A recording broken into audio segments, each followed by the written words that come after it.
guys, welcome back to my channel. It's your girl Simply Daffy. So today I'm going to be doing the crochet method. So I'm going to be doing boho locks. I have my hair wrapped under here because yesterday I went to go get my hair, done. So after I came from the hair salon, my head was banging. Like now it's better. Like I could move it from left to right, but like it's just kind of hard because it's like I don't know, it's like something like tugging on my head. It's very tight, but I just love the style, you guys. So this is the style I wanted. I'm gonna put the picture on here. The only thing I would say that I don't really like is the fact that like the girl didn't like give me a part, so I'm just gonna have to be like wearing my hair like this, like this way, or a bun.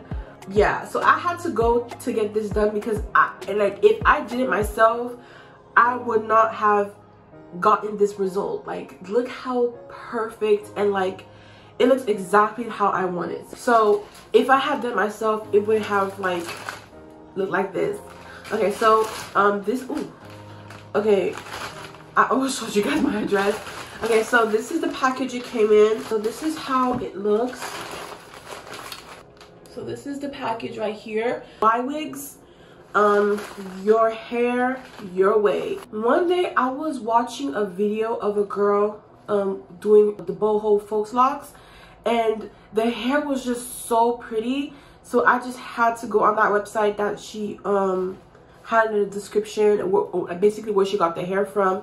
I just had to get that hair because it was just so pretty. Because I was gonna get boho locks from Amazon, but like they weren't giving what I needed to. Like they weren't giving what I needed them to be giving. Do you know what I mean? Okay, so the inside here it comes with a crochet, which is so beneficial, and then it comes with the locks. So I ordered, I think 75. It comes with this like hair clip too, which is so nice as well. So I kind of keep the hair out of the way. Hey guys, so this is me here. I'm editing this video and I just kind of realized that I didn't give you guys enough info about the hair. So like I said, this hair is from YWIGS. This is the Crochet Boho Locs. This is 22 inches. And it's natural color deep wave. So I kind of want to get on here and just like give you guys that info. So this is how the hair looks. So it's like it's locks, but it also has like a little curly to them. I don't know why, but when it comes to locks, I love my locks to be a little like, I love to have like a little curly to it. Like I don't know, it just adds a little bit of like femininity to the hairstyle. So yeah, so that's how it looks, and the curls are so soft. And I'm like running my fingers through the curls, and it's like no shedding. And then also too, it's like not like tangled and stuff like that. And like it has like this like beautiful like shine to it. And yeah, just watch me install these locks and let's get right into it, because I don't want to spend the whole day. I kind of did this method because I didn't want to spend the whole day. I'm probably gonna put music over me do my hair, because I don't like talking do my hair, because I feel like it slows down the process. So I'm probably just going to go ahead and put some music over the video, and yeah.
literally, I think this pack has 24 in it, and it literally halfway finished my hair. Like if this side was on the other side, it would literally be, I would literally be halfway done. But I don't know if I mentioned this in the beginning. This is the Crochet Boho Locs, and this is 22 inches. It's natural. It's a natural color deep wave, so that's why it has like a little curly to it. I love it so much. The back right here, I'm gonna be doing something to it to kind of like make it lay flat, but I'm not even gonna like bother with the back yet because I want to see how much hair I can fit on my head. I really could have just went with 2 packs, but I think it was best that I ordered another pack, just because you just never know. Because sometimes it's always better to like have more over than have like missing like hair, you know what I mean? So yeah, so you really could go with the 58 pack, which is 2 packs of these, but I did 3 packs. But I'm kind of glad I went with 3 packs, because if I don't feel like the hair is like a bit full, I can just add whatever I want to add. Okay, so I kind of like did my edges a bit, because I feel like this style does not look good without edges. These styles, you need some sort of like edge look, or you need to like style your edges. I didn't finish the hair, so don't even come at me. I feel like some parts need a bit more like locking at play. When you start wearing your hair like this, it's gonna look so like, you know, tight and stuff like that. So I feel like once I kind of like go ahead and wear it out, like it's gonna be more like not like as stiff or as the roots are looking right now. I'm not even gonna show you that, guys, the back, because I have to finish it, but I'm gonna finish it. I'm just taking a break. I just wanted to come on here and show you guys. So I will come back and show you guys me finishing up my hair, and it feels so good.